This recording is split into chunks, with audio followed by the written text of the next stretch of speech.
Ferry job. For months after the attack on the heavy water plant at Vemork, Knut Haukelid stayed hidden in the mountains of Norway. It was an uncommonly hard winter, he later said, with vast amounts of snow. German troops swarmed the area in search of the saboteurs. Haukelid and Arne Kjellstrup managed to stay a step ahead of them, but game was scarce in the barren, snowy mountains. Cold weather causes the body to burn calories quickly in an attempt to create heat. Haukelid and Kjellstrup simply couldn't find the calories. "One day I managed to kill a squirrel with my skiing stick," remembered Haukelid. "When I ate him, he was just as miserably thin and undernourished as we were." They starved through winter and into spring, dodging German patrols, waiting for their next job. "When this war is over," said Kjellstrup after yet another unsatisfying meal, "I shall spend all my money on food. I shan't spend any on girls." Haukelid licked his long-since empty spoon. "Same here," he said. From his office in Washington, D.C., General Leslie Groves followed the news from Norway. "The first reports on this action were most encouraging," said Groves of the Gunnerside raid. The heavy water equipment had been destroyed, dealing a serious blow to German bomb research. But by the summer of 1943, things had changed. Sources inside the Vemork plant, Norwegian workers who fed information to the resistance network, reported that the Germans were furiously rebuilding the equipment. In August, Vemork again began shipping heavy water to Germany under heavy guard. Groves was alarmed. If the Germans wanted heavy water that badly, he figured, they must be using it in their atomic bomb program. The supply must be cut off. Just before noon on November 16th, about 100 U.S. Air Force bombers appeared 2 miles above the Vemork plant. Prepared for an air raid, German soldiers turned on smoke machines which clouded the blue sky. The bombers released 700 bombs into the gorge on which the Vemork plant was perched. The 500-pound bombs exploded all over the gorge and the nearby town of Rjukan. One hit a bomb shelter, killing 16 Norwegians. Several landed around Vemork, with just 2 hitting the heavy water plant. The high-concentration room, deep in the basement of the steel and concrete structure, was unscratched. Yet the bombing was a success in an unexpected way. German authorities realized their precious heavy water would never be safe in Norway. In early February 1944, more news reached London and Washington. The Germans were beginning to empty the heavy water machines. All the heavy water, far more than had ever been shipped before, was being loaded into barrels. Very soon, it would be taken to Germany. Groves demanded that those barrels be stopped before reaching German soil. British intelligence gave the job to the man in Norway with the most experience in sabotage, Knut Haukelid. Haukelid enlisted the help of another underground fighter, Rolf Sorli. In need of much more information, the two snuck into Rjukan, the town near the Vemork plant. In the dark street, they met Kjell Nielsen, an engineer at the plant and a man they knew could be trusted. Haukelid was awful to look at, Nielsen later said, with a dense beard and marked by the tough life in the mountains. They hurried to Nielsen's rented room and went inside to talk. Yes, Nielsen confirmed, about 40 large barrels were being filled with heavy water. In a few days, they'd be loaded onto railway cars and taken by train from the plant. At Lake Tinn, the rail cars would slide onto a ferry boat for the trip down the long, narrow waterway. Then the cars would continue by rail to the coast, where the barrels would be transferred to a ship and taken across the North Sea to Germany. The Germans knew an attack was likely. The barrels would travel under heavy guard, and German planes would fly overhead to watch the land on either side of the tracks.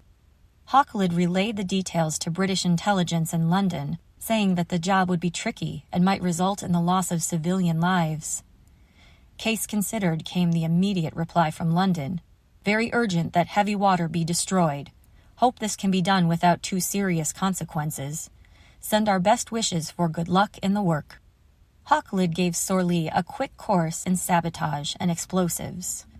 In need of a third man for the job, they recruited Knut Lear Hansen, a surveyor who lived in Rjukan. A tough young fellow who did not know what nerves meant was how Sorli described Lear Hansen.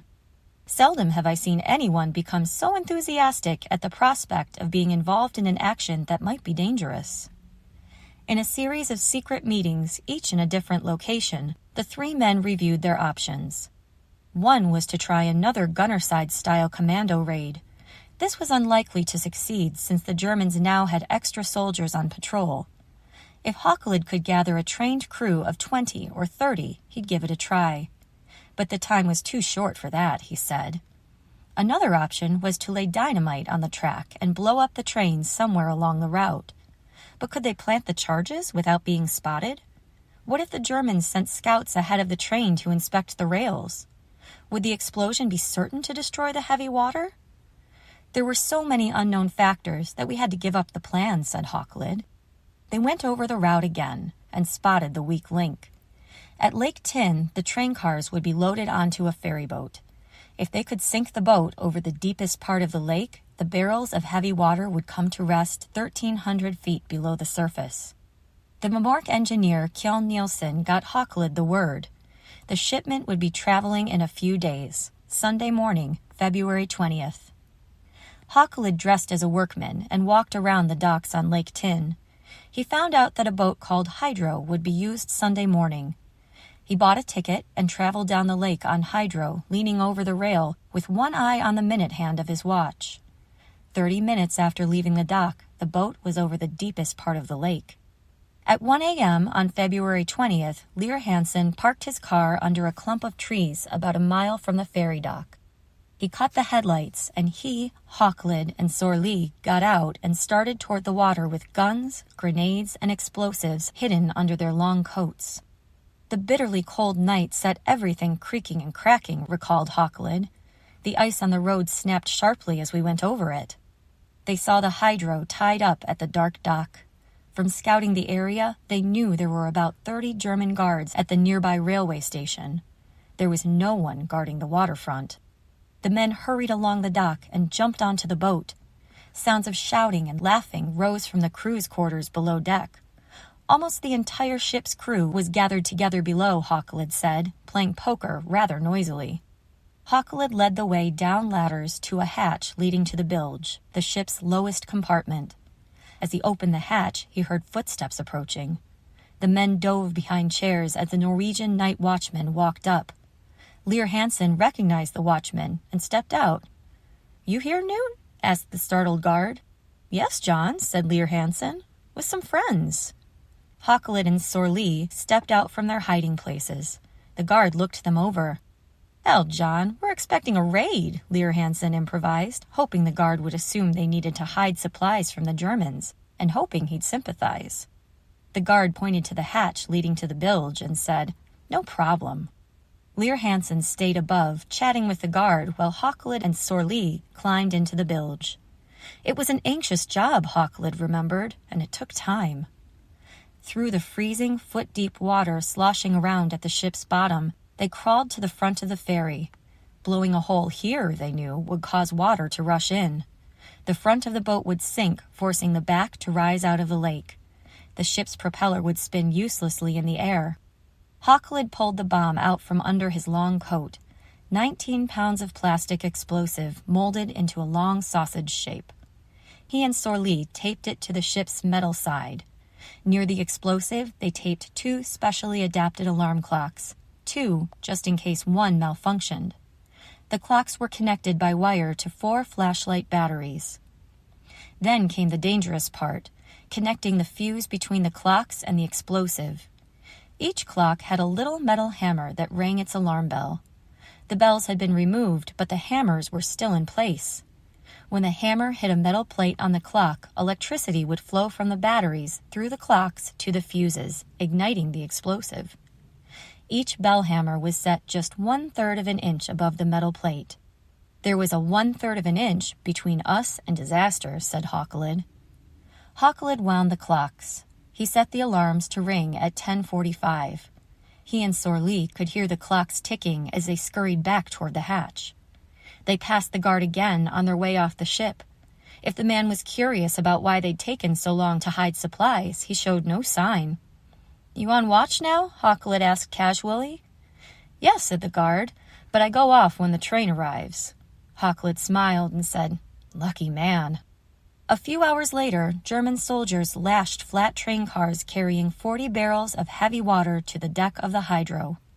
The ferry pulled away from the dock at 10:15, right on time. There were 53 people aboard, about half of them Norwegian civilians. For the first half hour, the lake crossing was routine.